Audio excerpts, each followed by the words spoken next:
a secret underground waterway for military ships, a creative coffee that tastes like a strong local liquor called kaoliang, and a glow-in-the-dark phenomenon that could give the Northern Lights a run for its money. These are just some of the things you'll find in the outlying islands of Matsu.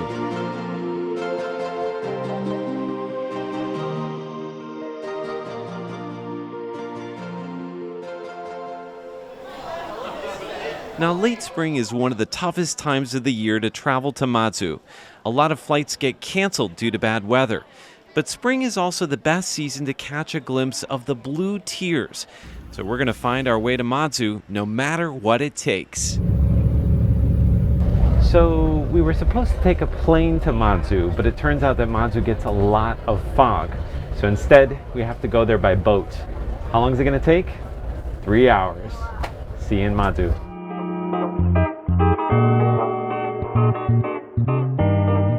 The official name of Matsu is Lienchiang County. It's a chain of 36 islands just off the southeastern coast of China.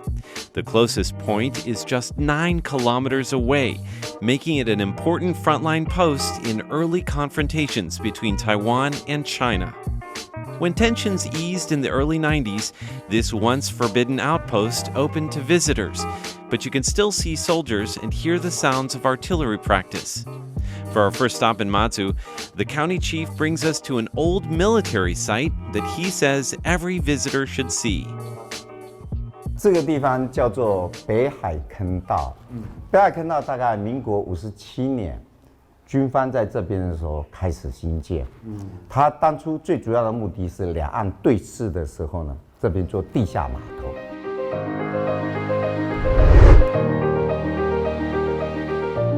It took nearly 3 years to create this 640-meter waterway.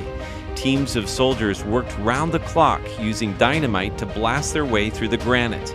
It was hard work, and lives were lost in the process.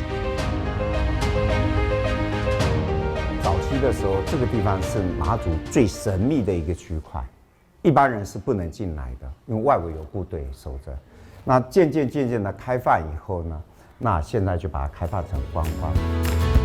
At low tide, you can walk along the edges, but at high tide, the path is underwater, so the county chief invites me on a boat ride instead. Back in the day, these waters could hold 120 boats.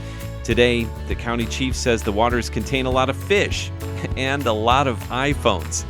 And while there's not much to see, there is plenty to hear.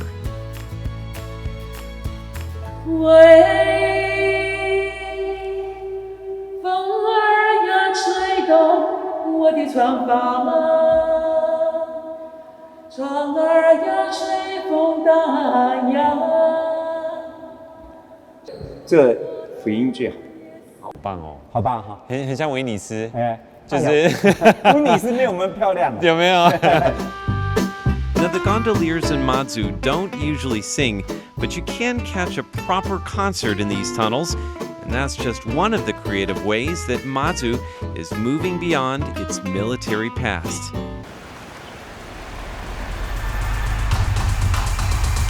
Another way is religion. Everywhere you turn in Matsu, there are temples dedicated to Matsu, the goddess of the sea. Everything from tiny temples like this one to one of the tallest statues of her in the world. 马祖以前最早很多人打鱼。 妈祖是我们海上的守护神，所以说，当初国军迁徙到马祖时候，他一样喜欢妈祖。It's not hard to guess that the islands are named after the goddess, but there's an important distinction. The goddess is Matsu, using the character for mother. So why is the island chain called Matsu, using the character for horse? 妈祖比较柔，那国军比较雄壮威武，把妈去掉你这边就变马祖。But people here still revere the goddess, so much so that they set out to build the world's tallest statue of her. It took 10 years to complete and is made up of 365 granite stones, a symbol of blessings for each day of the year. They also found a clever way to incorporate Taiwan's annual Matsu pilgrimages, which attract millions of people, right into the design of the complex. During the Matsu procession, devotees will actually lie down in the middle of the road and allow the statue to pass over them as a blessing. Now here they've actually set up a palanquin and you can walk underneath it for good luck. Let's go.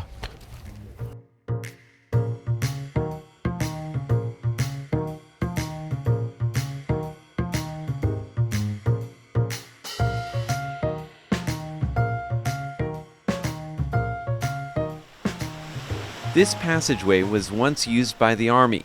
No surprise considering that Matsu has the highest density of military tunnels in the world. 40 years of military rule left a mark on these islands and a culture that runs as deep as religion.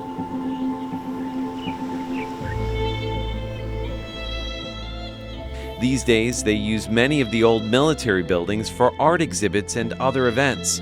The county chief shows me one of the most surprising venues located in Meishi Village, a repurposed military brothel that's now used for an international art festival, the Matsu Biennial.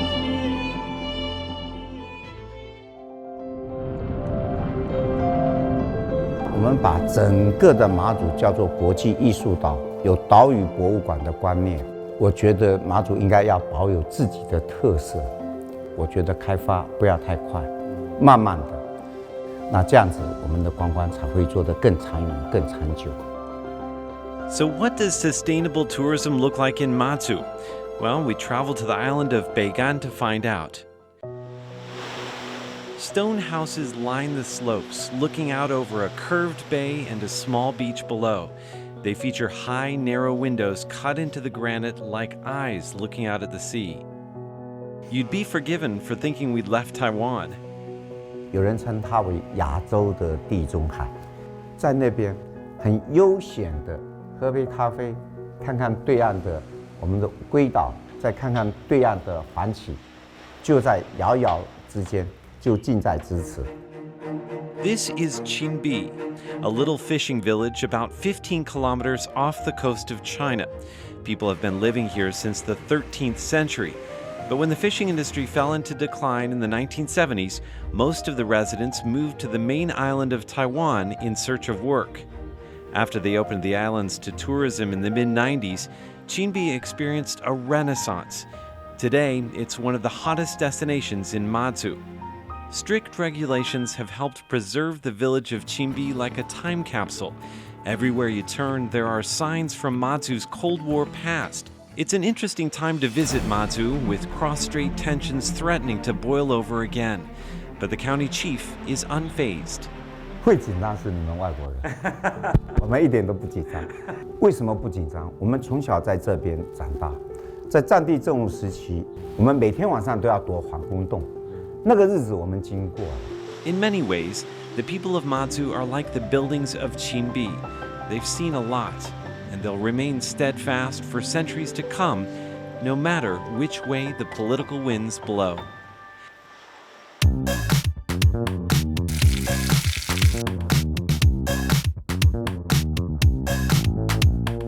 You can tell a lot about a place by what the locals eat, or in the case of Matsu, what they drink. Nice and strong, just like I like it. The islands are known for a strong liquor made from sorghum called kaoliang. They opened a state-run distillery here in the 1950s. It helped bring in revenue at the height of the military conflict with China. 然后最重要的有一个地方不能漏掉，我们的酒，在88坑道，藏在坑道里面，我们的高粱，我们的陈高，都是得到世界冠军。Tunnel 88 was a lucky find. The distillery had run out of storage space, so they decided to use an abandoned military tunnel. They later discovered that the constant temperature and humidity of the tunnel make it the perfect environment for aging wine. They store kaoliang in modern tanks, while the pots, they contain one of the most popular beverages for locals, laojiu, or literally old wine. Now the wine's not old, it's made from an old recipe that early immigrants brought from China to Matsu. They probably never imagined that their wine would be made in a large distillery, or that a young entrepreneur would use it to create an alcohol-free coffee and serve it in a traditional morning market. 就是咖啡跟这个酒是好朋友，意外的相恋了。Barista Cho Si-chi has also teamed up with a local chocolatier to make truffles with kaoliang, something I never imagined eating for breakfast. It's like having a shot with chocolate, but very good. The fusion of old and new can also be found in a modern bistro in one of Matsu's earliest settlements, Magang. It's the birthplace of an award-winning craft beer flavored with honeysuckle. The inspiration is a beloved Catholic nun from Belgium who served in Matsu for 25 years. She delivered many babies back in the day, including the bar's owner, Yao Yi. 那我就把比利时的啤酒，然后还有这个无私的奉献马祖在地的金银花去做结合，所以想说，好像没有人把它做酒，大家都泡茶。Two young entrepreneurs took a chance opening their businesses during the pandemic, and both found success using Matsu's past as inspiration. Cho Si-chi helps promote the other stalls in the market too. He says that's the true spirit of Matsu.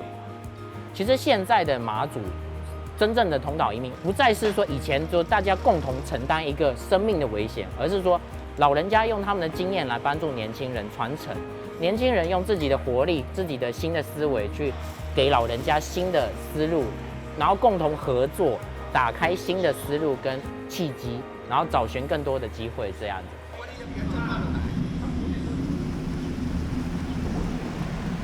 As my time in Matsu draws to a close, I travel to the most remote islands in the chain, where decades of military and geographic isolation have preserved some of the most stunning sights in all of Taiwan.